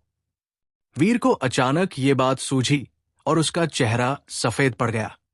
उसे पता चला कि सामने वाला लड़का कोई आम इंसान नहीं था। वीर चतुर्वेदी हारा हुआ अपनी हार कबूल करता है। जाओ और नंगा दौड़ो, अभय ने वीर को ठंडी नजरों से देखते हुए कहा। भाई, तुम इतने अमीर हो। बस एक बैंक कार्ड निकाला और उसमें 150 करोड़ रुपए हैं। मेरे साथ खिलवाड़ क्यों कर रहे हो? वीर का चेहरा सफेद था और उसकी आंखों में पछतावा झलक रहा था। उसे अपनी हरकतों पर गहरा अफसोस था। तुम्हारा बनाया फ्रूट सलाद स्वादिष्ट है और तुम्हारे बैंक अकाउंट में इतना पैसा है। हम जैसे गरीबों का क्या होगा? वीर ने उदास होकर सोचा। पता चला कि असली गरीब तो मैं हूं। वीर को बहुत शर्मिंदगी हुई। वो शुरू में अभय के सामने शोव करना चाहता था, लेकिन उसे नहीं पता था कि अभय उसे ऐसा जवाब देगा। उसकी पूरी संपत्ति कुछ करोड़ रुपए थी। वो अभय से कैसे मुकाबला कर सकता था? बहुत शर्मनाक था। शर्त को नकारने का कोई रास्ता नहीं था, क्योंकि ये सबके सामने लगाई गई थी। वीर ने अपने कपड़े उतारे और सबके तानों के बीच मॉल में दौड़ना शुरू किया। मॉल में मौजूद हर शख्स ने वीर को तिरस्कार से देखा। मॉल में काम करने वाले सब लोग वीर को नापसंद करते थे। ये लड़का अक्सर मॉल की खूबसूरत लड़कियों से छेड़खानी करता था, जिसमें कई कर्मचारियों की बीवियां भी शामिल थी। लेकिन कोई शिकायत करने की हिम्मत नहीं करता था, क्योंकि वो बड़े बॉस का भतीजा था। लेकिन आज अभय ने वीर को नंगा दौड़ने पर मजबूर कर दिया। कई लोग खुश थे। चलो, अभय ने हल्के से मुस्कुराया और शालिनी के साथ फ्रूट सलाद की दुकान से निकल गया। पीछे उसने ढेर सारे लोगों को प्रशंसा भरी नजरों के साथ छोड़ दिया। अभय जानता था कि आज के बाद वीर की मॉल में इज्जत खत्म हो जाएगी। वो फिर कभी सिर नहीं उठा पाएगा। बहुत मुमकिन था कि उसका चाचा उसे निकाल दे, क्योंकि मॉल को ऐसे शख्स की जरूरत नहीं जो नंगा दौड़े। इससे मॉल की बदनामी होगी। शालिनी ने गाड़ी चलाई और दोनों जल्दी घर पहुंच गए। ड्राइंग रूम में शालिनी सोफे पर बैठी और उसकी आंखें इधर उधर घूम रही थी। उसने कई बार मुंह खोला और ऐसा लग रहा था जैसे उसके पास सवाल है। बीवी, कुछ पूछना चाहती हो तो पूछ लो, अभय ने मुस्कुराते हुए कहा। प्यारे, तुम्हारे बैंक अकाउंट में 150 करोड़ रुपए कहां से आए? शालिनी हैरान थी और उसकी आंखें कंफ्यूजन से भरी थी। हिमशिखर कॉरपोरेशन की कीमत ज्यादा से ज्यादा 300 करोड़ रुपए थी, लेकिन अभय के बैंक अकाउंट में 150 करोड़ रुपए थे। ये कंपनी की आधी वैल्यू थी। वो हैरान क्यों न होती? इसके अलावा हिम शिखर कॉरपोरेशन की ज्यादातर वैल्यू फिक्स कैपिटल में थी, जैसे ऑफिस बिल्डिंग, कच्चा जेड, मटेरियल, ऑफिस टेबल। ये चीजें 200 करोड़ रुपए की थी। कंपनी के बैंक अकाउंट में सिर्फ 100 करोड़ रुपए की लिक्विड संपत्ति थी। अभय के पास हिम शिखर कॉरपोरेशन से भी ज्यादा लिक्विड संपत्ति थी। बीवी, मुझे ये पैसा जेड मार्केट में एम्परर जेड मिलने से आया। मैंने इसे 150 करोड़ रुपए में बेच दिया। अभय ने मुस्कुराते हुए सारी बात बताई। शालिनी उसकी बीवी थी। उसके सामने छिपाने को कुछ नहीं था। क्या तुम्हें जेड मार्केट से एम्परर जेड मिला? शालिनी की आंखें हैरानी से फैल गई। हिम शिखर कॉरपोरेशन ज्वेलरी बिजनेस में थी। कंपनी की सीईओ होने के नाते शालिनी को एम्परर जेड की कीमत पता थी। ये सारे जेड्स का राजा था और पूरे देश में दुर्लभ था। शालिनी की पलकें झपकी। उसकी खूबसूरत आंखें अभय को चमक के साथ देख रही थी। एम्परर जेड, मेरे प्यारे को एम्परर जेड मिला। मेरा पति कितना कमाल का है। शालिनी को लगा कि वो खुशी से बेहोश हो जाएगी। रुकिए नहीं। शालिनी को अचानक याद आया कि अभय ने कहा था कि उसने एम्परर जेड बेच दिया। प्यारे, तुमने एम्परर जेड किसे बेचा? शालिनी का चेहरा परेशान हो गया और उसने जल्दी से पूछा कि उसने एम्परर जेड किसे बेचा। एम्परर जेड सबसे बेहतरीन जेड था। ये ज्वेलरी कंपनियों और कलेक्टर्स का फेवरेट था। अगर शालिनी की कंपनी इसे हासिल कर लेती तो कंपनी की इज्जत और ताकत काफी बढ़ जाती। मैंने इसे रूपा सिन्हा को बेच दिया। अभय ने हल्के से मुस्कुराया बिना परवाह किए। भले ही एम्परर जेड कीमती था, लेकिन उसे इसकी ज्यादा परवाह नहीं थी। ये बस एक जेड का टुकड़ा था। तुम मुझे बहुत गुस्सा दिलाते हो। वो एम्परर जेड था, सारे जेड्स का राजा। शालिनी ने अपनी उंगली उठाई और अभय की तरफ इशारा किया। उसका पूरा शरीर गुस्से से कांप रहा था। गुस्से की वजह से शालिनी का सीना कांप रहा था और आकर्षक ढंग से उछल रहा था। अभय की नजर गर्म हो गई। वो उन्हें छूना चाहता था। अभय की नजर देखकर शालिनी का चेहरा शर्मिंदा हो गया। उसका सीना अभय की नजरों से खुजली करने लगा। मत देखो, तुमने एम्परर जेड उस चालबाज रूपा सिन्हा को दे दिया। मुझे बहुत गुस्सा आ रहा है। जाओ और वॉशिंग बोर्ड पर घुटनों के बल बैठो। शालिनी ने गुस्से से जवाब दिया और अपने सीने को हाथ से ढक लिया। उसका खूबसूरत चेहरा गुस्से से भरा था। अभय सिंह ने एम्परर जेड रूपा सिन्हा को दे दिया। शालिनी गुप्ता बहुत गुस्से में थी और उसने अभय को सजा के तौर पर वॉशिंग बोर्ड पर घुटनों के बल बैठने को कहा। दरअसल शालिनी भी वो एम्परर जेड चाहती थी। अगर अभय ने इसे किसी और को बेचा होता तो शायद वो इसे खरीद लेती, लेकिन इसे रूपा सिन्हा को बेच देने से ये नामुमकिन हो गया। रूपा सिन्हा और शालिनी दुश्मन थी और रूपा कभी इसे उसे नहीं बेचती। बीवी, इस बार मुझे वॉशिंग बोर्ड पर मत बैठाओ। अभय ने हल्के से भौहे सिकोड़ते हुए सिर हिलाया। मर्दों की इज्जत होती है, वो वॉशिंग बोर्ड पर कैसे घुटने टेक सकता था? नहीं, वो ऐसा बिल्कुल नहीं करने वाला था। हमारी कंपनी के पास टॉप क्लास जेड की कमी है और दूसरी कंपनियों ने हमारे ज्वेलरी डिजाइनर को चुरा लिया है। ये एम्परर जेड हमारी पॉपुलैरिटी बढ़ा सकता था, लेकिन तुमने इसे बेच दिया। वॉशिंग बोर्ड पर घुटने टेकना तुम्हारी सजा है, शालिनी ने ठंडे और घमंडी लहजे में कहा, और अभय को वॉशिंग बोर्ड पर घुटने टेकने की जिद की। सच कहें तो अगर अभय एम्परर जेड घर लाता तो शालिनी उसे माफ कर देती और घुटने नहीं टेकने देती, लेकिन उसने इसे उस चालबाज रूपा सिन्हा को बेच दिया जिससे वो गुस्से में थी। क्या तुमने कहा कि कंपनी का ज्वेलरी डिजाइनर चला गया? अभय ने हल्के से भौहे सिकोड़ते हुए पूछा। ज्वेलरी डिजाइनर किसी ज्वेलरी कंपनी के लिए बहुत जरूरी होता है। यह तय करता है कि आप स्टाइलिश ज्वेलरी के नए डिजाइन बना सकते हैं या नहीं। अभय को पता था कि कंपनी का पुराना ज्वेलरी डिजाइनर 60 साल का बुजुर्ग था। उसे नहीं पता था कि उसे दूसरी कंपनी ने हायर कर लिया। हाँ, हमारी कंपनी के पास अभी कोई ज्वेलरी डिजाइनर नहीं है और हम संकट में हैं, शालिनी ने अपने लाल होंठ सिकोड़ते हुए कहा। अगर मैं तुम्हारी कंपनी का संकट हल कर दूं तो क्या तुम मुझे वॉशिंग बोर्ड पर घुटने टेकने से छूट दे सकती हो? अगर तुम सचमुच ज्वेलरी डिजाइनर ढूंढ सकते हो तो मैं तुम्हें ऐसा नहीं करने दूंगी। ठीक है, तुमने कहा। तुम कंपनी के लिए ज्वेलरी डिजाइनर किसे चाहती हो? मैं चाहती हूं कि युनचांग शर्मा कंपनी का ज्वेलरी डिजाइनर बने, लेकिन मुझे डर है कि तुम ऐसा नहीं कर सकते। शालिनी ने ठंडे और शालीन अंदाज में मुस्कुराते हुए युनचांग शर्मा का नाम लिया, लेकिन उसे पता था कि अभय युनचांग शर्मा को बुला ही नहीं सकता, क्योंकि वो एंटीक एसोसिएशन का प्रेसिडेंट था जिसका स्टेटस बहुत ऊंचा था और ज्वेलरी डिजाइन में उसकी बहुत इज्जत थी। शालिनी ने एक बार युनचांग शर्मा को ज्वेलरी डिजाइनर के तौर पर बुलाया था और 10 करोड़ की सालाना सैलरी ऑफर की थी, लेकिन युनचांग शर्मा ने मना कर दिया था। ये बूढ़ा युनचांग शर्मा बहुत जिद्दी था। शालिनी के अलावा पूर्वांचल शहर की ढेर सारी ज्वेलरी कंपनियों ने भी उसे ज्वेलरी डिजाइनर बनने के लिए बुलाया था, लेकिन सबको मना कर दिया गया था। बहुत से लोग उसके घर तक नहीं पहुंच पाते थे। युनचांग शर्मा को बुलाना तो दूर की बात थी।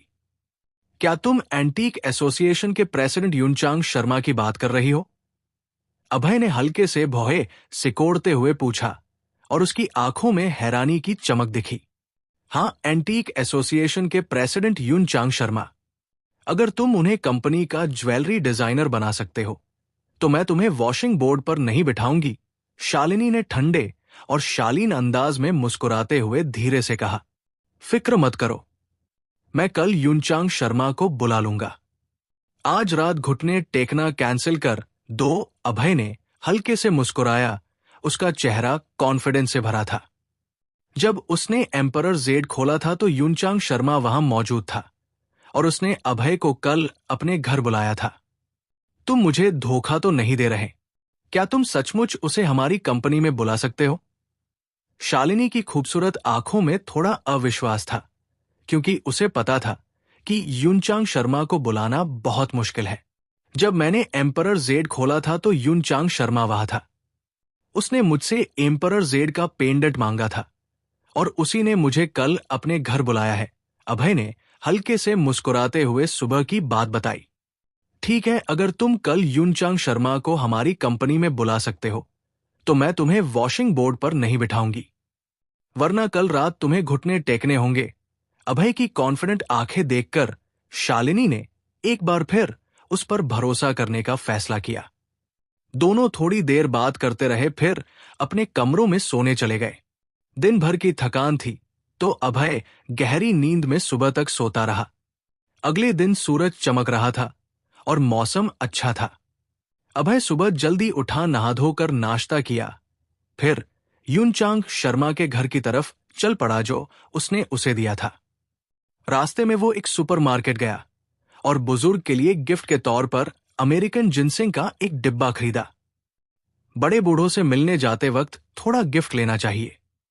युनचांग शर्मा का घर सबब्स में था, जो थोड़ा दूर था। वो बूढ़ा हो गया था और शहर का शोर पसंद नहीं करता था, तो उसने सबर्ब्स में एक अलग विला खरीदा था। आधे घंटे बाद अभय युनचांग विला पर पहुंच गया। विला का नाम उसके नाम पर था। विला बहुत बड़ा था, 1000 स्क्वायर मीटर का, जिसमें 3 मंजिलें थी। सब सफेद मार्बल से बनी थी, साफ और शालीन। बैंग बैंग बैंग, अभय ने अपना दाया हाथ बढ़ाया और दरवाजे पर 3 बार खटखटाया। कुछ पल बाद एक सफेद ड्रेस में लड़की, जिसके एक हाथ में पानी का कैन था, दरवाजा खोलने आई। कितनी खूबसूरत लड़की! सफेद ड्रेस वाली लड़की को देखकर अभय चौंका, उसकी आंखें हैरानी से भर गई। सफेद ड्रेस वाली लड़की के लंबे बाल थे, बर्फ जैसी सफेद त्वचा, अंडाकार चेहरा और चेरी जैसे होंठ। उसकी काली आंखें झील के पानी जैसी थी, जिसमें लोग डूब जाना चाहें।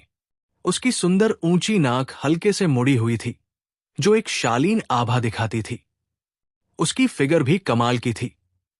भरा हुआ सीना, पतली कमर और गोल कूल्हे सब एक ग्रेसफुल कर्व दिखाते थे।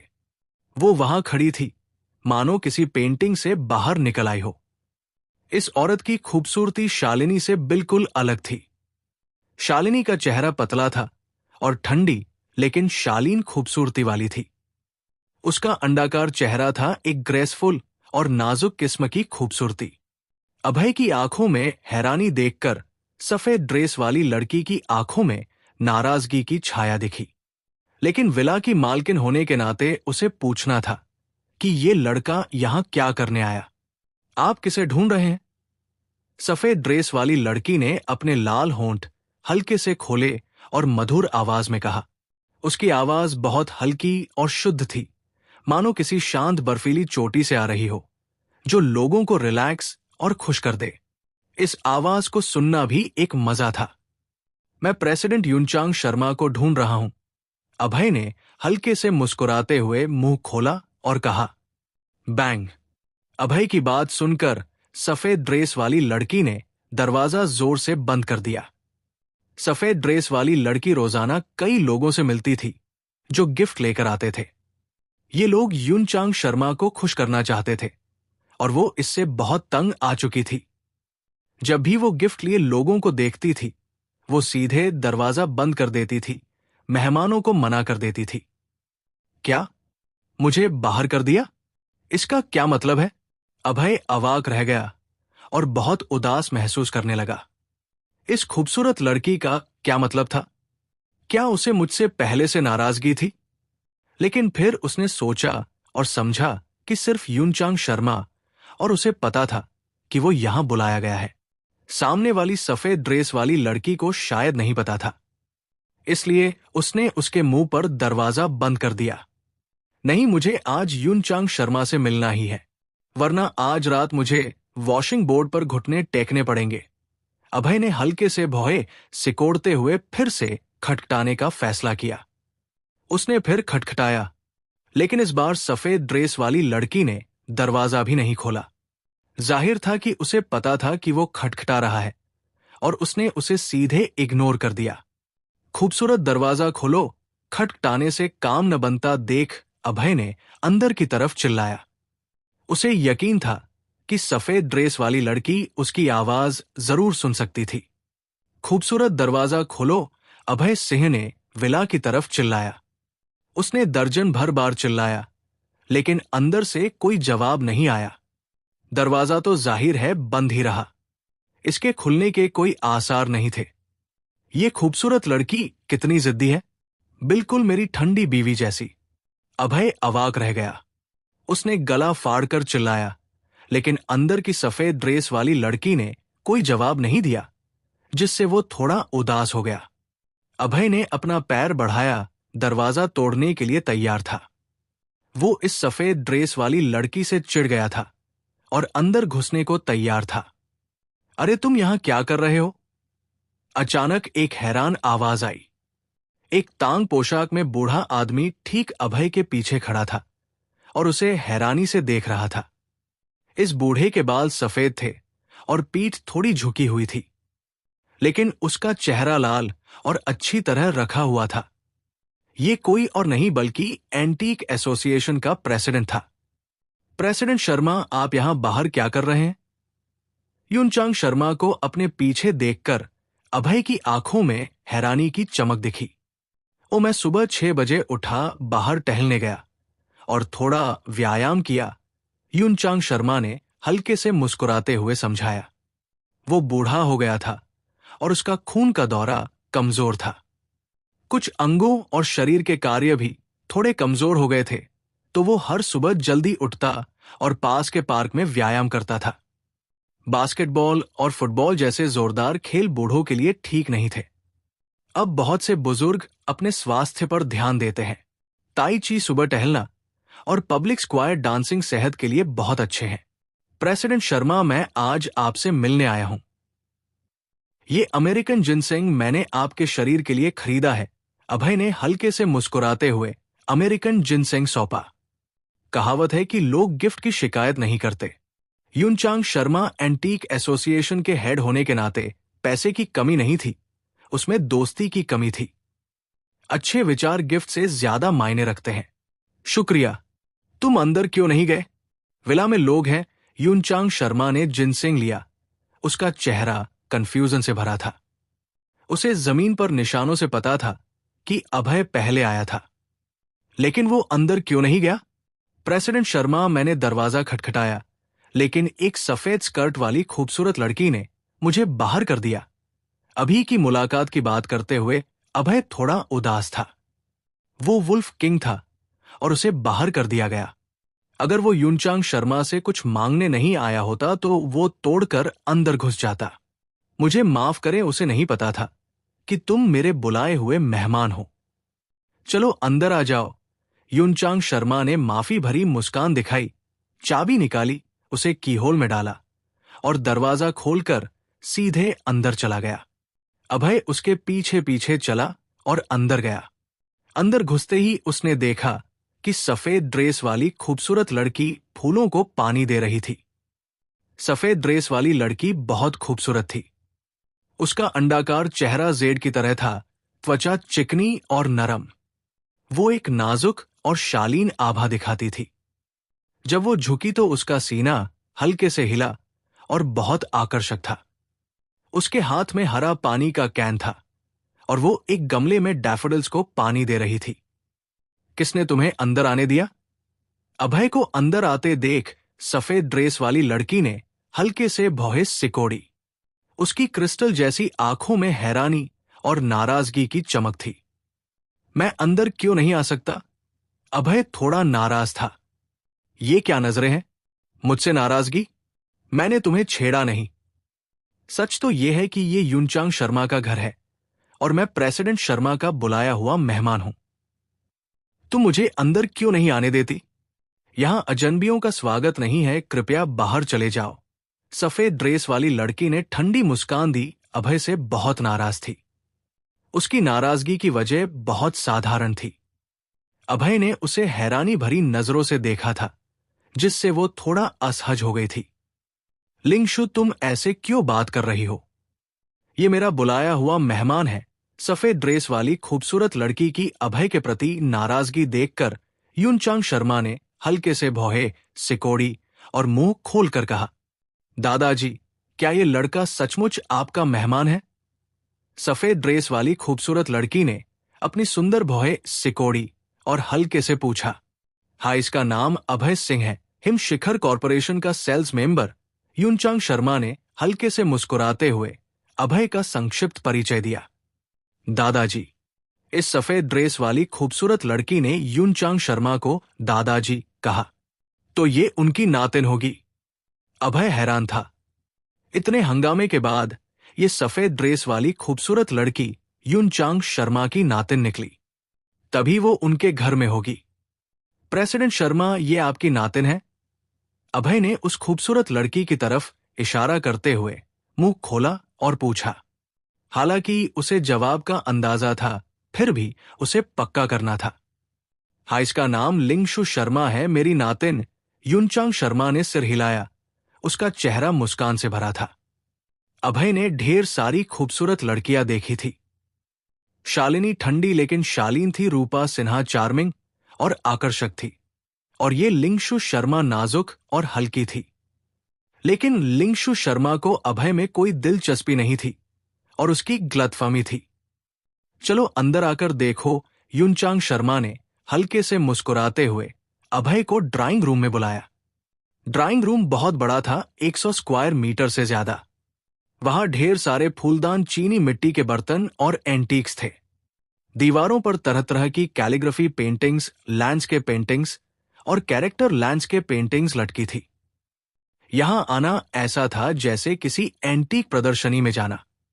एंटीक एसोसिएशन के प्रेसिडेंट होने के नाते युनचांग शर्मा के पास ढेर सारे एंटीक्स, जेड्स, कैलीग्राफी और मशहूर लोगों की पेंटिंग्स का शानदार कलेक्शन था। ये हर तरह के लोगों के लिए चकाचौंध करने वाला था। लिंगशु, हमारे लिए चाय डालो। युनचांग शर्मा कुर्सी पर बैठा और लिंगशु शर्मा से कहा। यह सुनकर लिंगशु की आंखें झपकी, फिर वो मुड़ी और चली गई। सच कहें तो उसे सामने वाला लड़का पसंद नहीं था और वो उससे बात नहीं करना चाहती थी। लेकिन दादाजी ने कहा तो उसे इस इरिटेटिंग लड़के के लिए चाय डालनी पड़ी। लिंगशु अभी छोटी है और नासंभ है। उम्मीद है तुम बुरा न मानो, युनचांग शर्मा ने हल्के से मुस्कुराते हुए अभय से कहा। उसे जाहिर था कि उसकी नातिन अपनी ठंडक के लिए मशहूर थी। वो सबको ठंडी नजरों से देखती थी, सिवाय अपने दादाजी के। उसे डर था कि अभय गलतफहमी में न पड़ जाए, तो उसने समझाया। प्रेसिडेंट शर्मा, आप बहुत विनम्र हैं। मुझे लगता है कि मिस लिंगशु बहुत अच्छी है। अभय ने हल्के से मुस्कुराते हुए तारीफ की। ये तारीफ दिल से थी या नहीं कोई नहीं जानता। फिर भी अभय की अपनी नातिन की तारीफ सुनकर युनचांग शर्मा हंसा और बहुत खुश दिखा। उसे अपनी नातिन से बहुत प्यार था, तो अभय की तारीफ सुनकर उसे बहुत अच्छा लगा। हाँ, शुक्रिया कल के सबसे बेहतरीन एम्परर जेड के लिए। युनचांग शर्मा ने हल्के से मुस्कुराते हुए अभय को शुक्रिया कहा। उसे पता था कि सामने वाला जवान लड़का छुपी प्रतिभा वाला है और कोई आम इंसान नहीं है। अभय ने पत्थर के ढेले में छुपा एम्परर जेड पहचान लिया था और समझदार और बुद्धिमान था, जो इस बूढ़े के लिए थोड़ा रखना जानता था। प्रेसिडेंट शर्मा, आप विनम्र हैं। आप एंटीक एसोसिएशन के सम्मानित प्रेसिडेंट हैं। मेरा आपकी इज्जत करना बनता है। अभय ने हल्के से मुस्कुराते हुए चापलूसी की, जिससे युनचांग शर्मा बहुत संतुष्ट हुआ। प्रेसिडेंट शर्मा, आज मुझे आपसे एक मदद मांगनी है, अभय सिंह ने हल्के से मुस्कुराते हुए कहा। उसने शालिनी गुप्ता से वादा किया था कि वो युनचांग शर्मा को हिम शिखर कॉरपोरेशन का ज्वेलरी डिजाइनर बनने के लिए कहेगा। ये एक अहम मुद्दा था, तो जाहिर है वो इसे भूल नहीं सकता था। क्या बात है, बोलो, युनचांग शर्मा ने अपनी ठुड्डी पर दाढ़ी सहलाते हुए मुस्कुराकर कहा। उसे सामने वाला जवान लड़का बहुत पसंद था, क्योंकि अभय एक जीनियस था जिसकी किस्मत बहुत अच्छी थी। मैं आपको हिम शिखर कॉरपोरेशन में ज्वेलरी डिजाइनर की पोस्ट के लिए बुलाना चाहता हूं। आपका क्या ख्याल है? अभय ने हल्के से मुस्कुराते हुए अपनी सोच जाहिर की।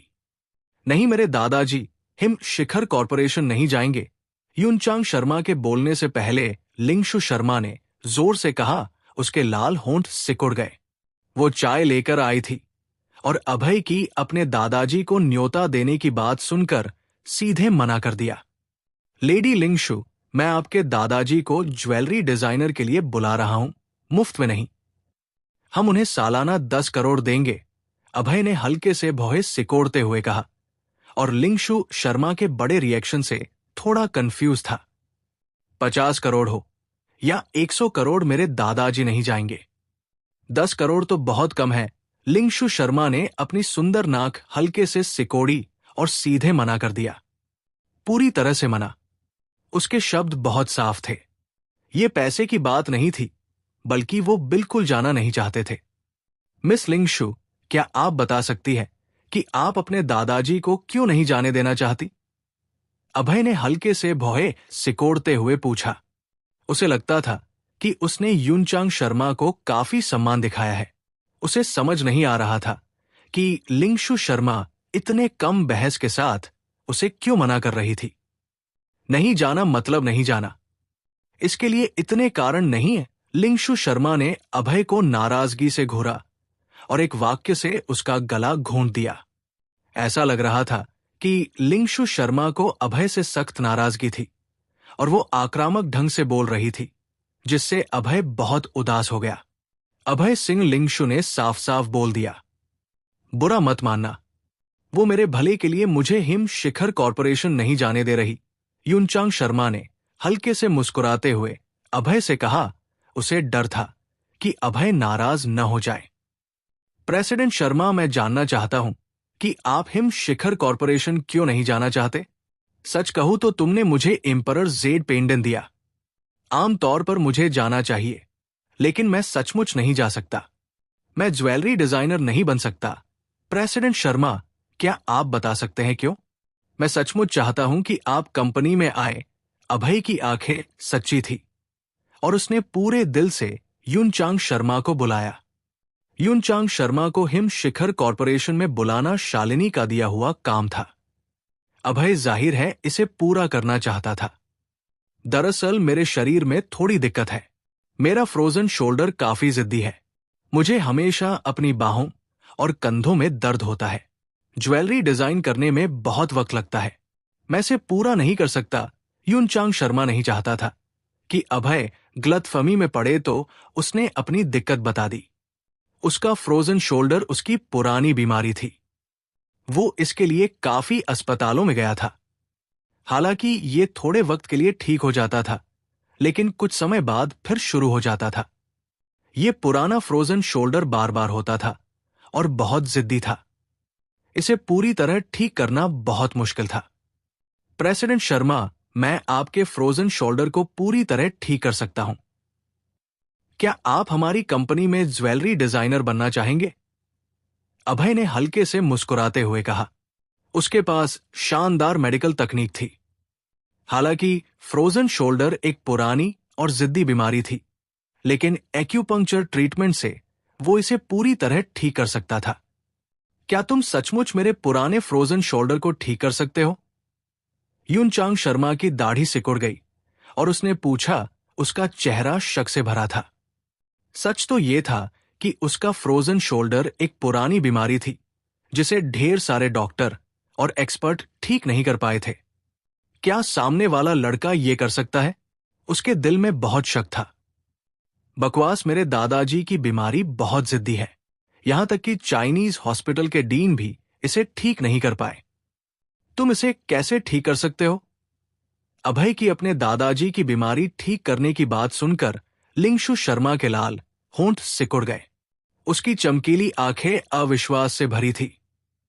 यह पूरा बकवास था। लिंगशु शर्मा को इस लड़के से और ज्यादा नफरत हो गई। दोनों के शक का सामना करते हुए अभय ने बस हल्के से मुस्कुराया। उसे पता था कि अब उसे अपनी असली काबिलियत दिखानी होगी। फ्रोजन शोल्डर कंधे के जोड़ के आसपास की सूजन है। कंधे के आसपास की मांसपेशियां, टेंडन, सिनोवियल सैक और जॉइंट कैप्सूल और दूसरी टिश्यू की समस्याएं कंधे में दर्द और बाहें न उठ पाने का कारण बनती हैं। अभय ने हल्के से मुस्कुराते हुए बीमारी का कारण बताया। तुमने जो कहा वो डॉक्टरों जैसा ही है। क्या तुम सचमुच बीमारियों का इलाज जानते हो? अभय की बात सुनकर युनचांग शर्मा की आंखें चमक उठीं, क्योंकि उसने पाया कि सामने वाले ने फ्रोजन शोल्डर की वजह के बारे में वही कहा जो हॉस्पिटल के डॉक्टर कहते थे। हालांकि इससे कुछ साबित नहीं होता। यह सिर्फ ये दिखाता था कि अभय को सचमुच मेडिकल साइंस की जानकारी है और वो बकवास नहीं कर रहा था। प्रेसिडेंट शर्मा, मैंने अपने गुरु से ट्रेडिशनल आयुर्वेद सीखा है। आयुर्वेद में देखना, सुनना, पूछना और नब्ज देखना होता है। मैंने नोटिस किया कि हालांकि आपका चेहरा लाल है, लेकिन उसमें हल्की कालापन की छाया है। आपके कान थोड़े काले हैं, जो दिखाता है कि आपकी एनर्जी और खून की कमी है, और आपके शरीर में ठंडक बहुत है। ये ठंडक आपके शरीर में इकट्ठा होती है और लगातार आपकी बाहों और कंधों की तरफ जाती है। इसलिए आपका फ्रोजन शोल्डर पूरी तरह ठीक नहीं हो पाता। इसे पूरी तरह ठीक करने के लिए आपको अपने शरीर की ठंडक को हटाना होगा और खून का दौरा ठीक करना होगा। अभय ने हल्के से मुस्कुराते हुए युनचांग शर्मा की बीमारी के ठीक न होने की वजह और इसका इलाज बताया। अभय की बात सुनकर युनचांग शर्मा की आंखों में चमक दिखी। उसे लगा कि अभय की बात में दम है और ये उन डॉक्टरों से भी ज्यादा खास और प्रोफेशनल थी। अगर तुम सचमुच मेरे जिद्दी फ्रोजन शोल्डर को ठीक कर सकते हो तो मैं वादा करता हूं कि हिम शिखर कॉरपोरेशन में जाऊंगा और उनका ज्वेलरी डिजाइनर बनूंगा, युनचांग शर्मा ने हल्के से मुस्कुराते हुए कहा। वो अपने फ्रोजन शोल्डर से बहुत परेशान था। उसकी बाहें और कंधे इतने दर्द करते थे कि वो ढेर सारा काम नहीं कर पाता था। कभी कभी उसे खाना खाने में भी दिक्कत होती थी। अगर अभय सचमुच उसके जिद्दी फ्रोजन शोल्डर को ठीक कर सकता था तो वो काम कर पाएगा। हिम शिखर कॉरपोरेशन में ज्वेलरी डिजाइनर बनना भी मुमकिन हो जाएगा। निश्चिंत रहें, मैं आपको ठीक कर दूंगा। अपनी शर्ट उतारें, मैं एक्यूपंक्चर से इलाज करूंगा। अभय ने 9 सुइयां निकाली और हल्के से कहा। चूंकि उसने अभय पर भरोसा करने का फैसला किया था तो युनचांग शर्मा ने अपनी शर्ट उतार दी। अच्छी बात थी कि ड्राइंग रूम में एयर कंडीशनिंग थी तो उसे ठंड नहीं लगी। स्विश स्विश स्विश, अभय ने बिजली की तेजी से हरकत की और कंधे के आसपास के एक्यूपंक्चर पॉइंट्स में 9 सुइयां चुभो दी। जब सुइयां पॉइंट्स में चुभ गई तो उसने युनचांग शर्मा को सीधा बैठने को कहा। फिर उसने कुछ आर्टेमिसिया पत्तियां ली, उन्हें आग से जलाया और युनचांग शर्मा के पैरों, पीठ और कंधों के पॉइंट्स के आसपास धुआं किया। एक्यूपंक्चर का काम था सारी ठंडी एनर्जी को एक्यूपंक्चर पॉइंट्स पर इकट्ठा करना। पत्तियों से धुआं करना था उस ठंडी एनर्जी को बाहर निकालना और शरीर से बहने देना। युनचांग शर्मा को अपने शरीर में आराम महसूस हुआ। उसके शरीर की ठंडक लगातार उसकी पीठ और कंधों की तरफ इकट्ठा हो रही थी और आखिर में सफेद धुंध में बदलकर हवा में गायब हो गई। जैसे ही शरीर की ठंडक बाहर निकली, युनचांग शर्मा का दर्द वाला कंधा दर्द करना बंद हो गया और उसकी पीठ और कंधे गर्म और बहुत आरामदायक महसूस करने लगे। मेरे कंधे और बाहें अब दर्द नहीं कर रही। युनचांग शर्मा खुशी और उत्साह से भर गए। उन्हें यकीन नहीं था कि अभय सिंह उन्हें ठीक कर सकता है और उन्होंने आधे मन से कोशिश की थी। उन्हें उम्मीद नहीं थी कि अभय उन्हें इतना बड़ा सरप्राइज देगा। युनचांग शर्मा अपने जिद्दी फ्रोजन शोल्डर से लंबे वक्त से परेशान थे। उन्हें उम्मीद नहीं थी कि अभय उनका जिद्दी फ्रोजन शोल्डर ठीक कर देगा। युनचांग शर्मा को लगा कि न सिर्फ उनका कंधा हल्का हुआ बल्कि उनका पूरा शरीर हल्का और आरामदायक हो गया। उन्हें लगा जैसे वो कुछ साल जवान हो गए हों और उनका पूरा शरीर ताकत से भर गया हो। शुक्रिया, मुझे नहीं पता था कि तुम इतने काबिल हो। युनचांग शर्मा ने अभय को धन्यवाद दिया। उनकी आंखों में प्रशंसा थी। उनके सामने वाला जवान लड़का आम नहीं था। वो जवान था लेकिन उसकी मेडिकल स्किल्स 40-50 साल के डॉक्टरों से भी बेहतर थी। वो पूर्वांचल शहर के कई अस्पतालों में गए थे और कई तरह के डॉक्टरों से मिले थे। वेस्टर्न मेडिसिन वाले डॉक्टरों ने उन्हें गोलियां और 4 ड्रग्स दी। ट्रेडिशनल आयुर्वेदिक डॉक्टरों ने मसाज और डायथर्मी दी। कुछ भी उनके फ्रोजन शोल्डर को ठीक नहीं कर सका। उन्हें उम्मीद नहीं थी कि सामने वाला जवान लड़का उन्हें ठीक कर देगा। मैंने सिर्फ आपके दर्द को अभी के लिए हल्का किया है, लेकिन आपके शरीर में अभी भी ठंडी हवा है। इसे पूरी तरह ठीक करने के लिए आपको सिल्वरी वर्मवुड से अपने कंधे के प्रेशर पॉइंट्स को बेक करना होगा।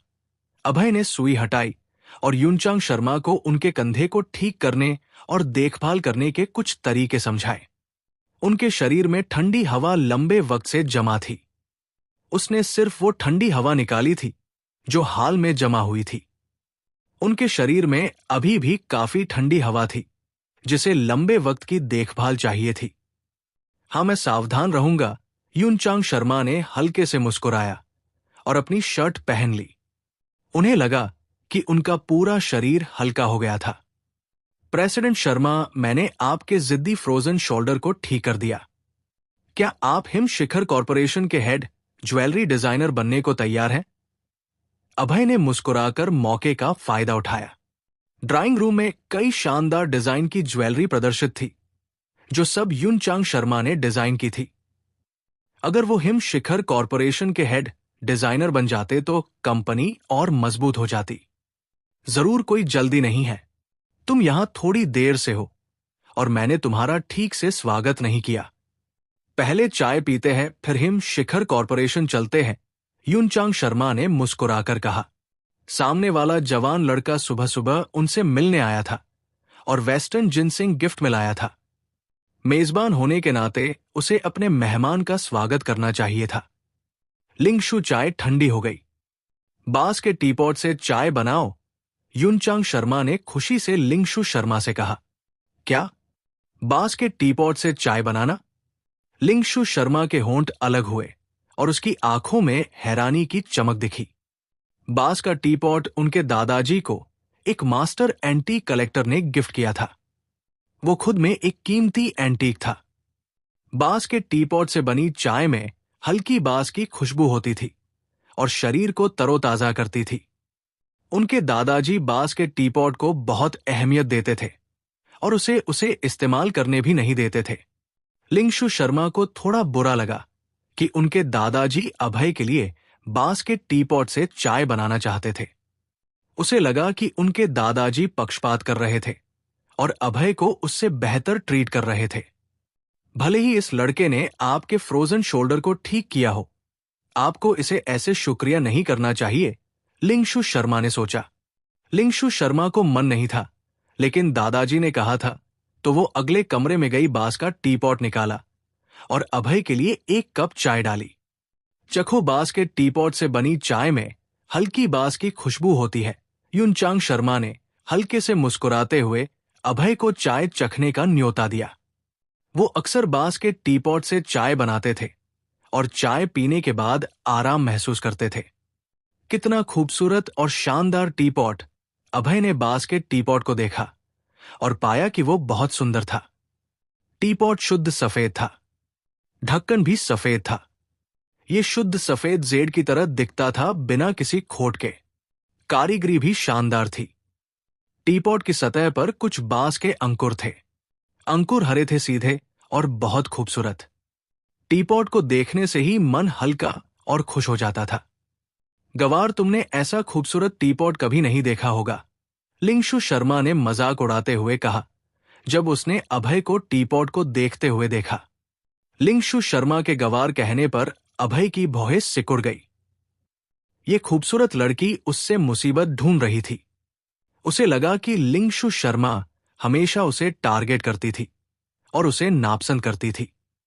इससे वो उदास हो गया। अगर कोई और औरत होती तो अभय अपना गुस्सा दिखा देता और उसे सबक सिखाता, लेकिन लिंगशु शर्मा युनचांग शर्मा की नातिन थी। वो युनचांग शर्मा के सामने लिंगशु शर्मा को डांट नहीं सकता था। लिंगशु, तुम क्या कह रही हो? अभी माफी मांगो, युनचांग शर्मा ने नाराजगी से कहा और लिंगशु शर्मा को घूरा। हालांकि वो अपनी इस नातिन को बहुत लाड करते थे, लेकिन लिंगशु शर्मा के शब्दों ने उन्हें अजीब स्थिति में डाल दिया था। लिंगशु शर्मा को नहीं पता था कि अभय कितना मजबूत है, लेकिन युनचांग शर्मा को सब साफ था। अभय ने एम्परर जेड खोजा था, वो गवार कैसे हो सकता था? अगर अभय गवार था तो मैं उससे भी बुरा हूं। दादाजी, आप मुझे माफी क्यों मंगवा रहे हैं? मैं माफी नहीं मांगूंगी। आप मुझे बांस के टीपॉट से बनी चाय भी नहीं पीने देते। ये क्यों पी सकता है? आप पक्षपात कर रहे हैं, लिंगशु शर्मा ने नाराजगी से कहा। क्या तुम मुझे इसलिए नापसंद करती हो क्योंकि मैंने बांस के टीपॉट से चाय पी? अभय ने आंखें घुमाई और अवाक रह गया। उसे लगा कि यह हास्यास्पद है। बांस का टीपॉट क्या होता है? उसने तो तांग ताई सॉन्ग के टीपॉट से भी चाय पी थी। मुझे माफ करें, मेरी नातिन जिद्दी है और उसके शब्द सख्त है। मैं माफी मांगता हूं, कृपया उसे दोष न दें। युनचांग शर्मा को पता था कि उनकी नातिन जलन कर रही थी। वो अभय से माफी नहीं मांगेगी तो उन्होंने उसकी ओर से माफी मांगी। प्रेसिडेंट शर्मा, कृपया माफी न मांगे। मुझे बहुत खुशी है कि आप मेरे लिए बांस के टीपॉट से चाय बना सकते हैं। मिस लिंगशु का कोई बुरा इरादा नहीं है, वो बस साफ साफ बोलती है। अभय ने हाथ हिलाया। वो युनचांग शर्मा से माफी मंगवाने की हिम्मत नहीं कर सकता था। युनचांग शर्मा पूर्वांचल शहर के एंटीक एसोसिएशन के प्रेसिडेंट थे। वो एंटीक्स के क्षेत्र में एक्सपर्ट थे। इसके अलावा वो 70 साल के बुजुर्ग से माफी नहीं मंगवा सकता था। चखो बांस के टीपॉट से बनी चाय बहुत खुशबूदार होती है। युनचांग शर्मा ने हल्के से मुस्कुराते हुए अभय को फिर से चाय चखने का न्योता दिया। ठीक है, मैं चखता हूं। अभय ने हल्के से मुस्कुराया और एक घूंट लिया। उसका मुंह तुरंत बांस की खुशबू से भर गया। बांस की हल्की खुशबू उसके गले से होते हुए शरीर में चली गई। हालांकि चाय पेट में चली गई थी, लेकिन बांस की खुशबू जीभ पर रुकी रही और शरीर को तरोताजा कर दिया। बांस का टीपॉट अपनी खुशबू के लिए मशहूर था। चाय शानदार थी, टीपॉट शानदार था, लेकिन इसे पीने के बाद अभय का चेहरा बदल गया। क्या टीपॉट में कुछ गड़बड़ है? अभय ने हल्के से भौहें सिकोड़ते हुए महसूस किया कि टीपॉट से बनी चाय में कुछ अजीब था। क्या हुआ? क्या चाय अच्छी नहीं लगी? युनचांग शर्मा ने अभय का अजीब चेहरा देखकर पूछा। चाय में कोई दिक्कत नहीं है, लेकिन टीपॉट में कुछ गड़बड़ लगती है, अभय ने धीरे से भौहें सिकोड़ते हुए कहा। क्या बकवास कर रहे हो? ये बांस का टीपॉट मेरे दादाजी को एक एंटीक मास्टर ने दिया था। इसमें क्या गड़बड़ हो सकती है? अभय की बात सुनकर लिंगशु शर्मा के चेहरे पर गुस्से की चमक दिखी।